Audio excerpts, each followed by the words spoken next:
ભરૂચ શહેરમાં ટ્રાફિક વ્યવસ્થા વધુ સુવ્યવસ્થિત બનાવવા માટે પોલીસ દ્વારા નિયમોનો ભંગ કરનાર વાહન ચાલકો સામે કડક કાર્યવાહી હાથ ધરવામાં આવી છે. શહેરની વ્યસ્ત ગણાતી શ્રવણ ચોકડી બ્રિજ નીચે લાંબા સમયથી કેટલાક વાહન ચાલકો દ્વારા બેફામ રીતે બાઇકો પાર્ક કરવામાં આવતી હતી, જેના કારણે ટ્રાફિકમાં અવરોધ ઊભો થતો હતો તેમજ અકસ્માતની શક્યતાઓ પણ વધી રહી હતી.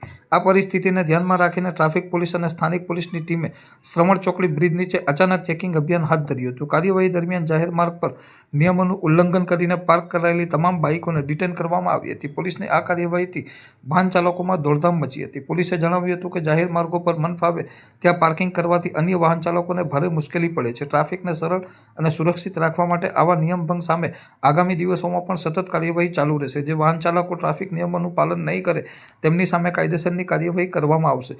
પોલીસ શહેરના નાગરિકોને અપીલ કરી છે કે પોતાના વાહનો માત્ર નિર્ધારિત પાર્કિંગ સ્થળે જ પાર્ક કરે અને ટ્રાફિક નિયમોનું પાલન કરીને જવાબદાર નાગરિક બનવાનો સંદેશ આપ્યો છે. ભરૂચમાં હવે ટ્રાફિક નિયમોનો ભંગ કરવો પડશે ભારે. શ્રવણ ચોકડી બ્રિજ નીચે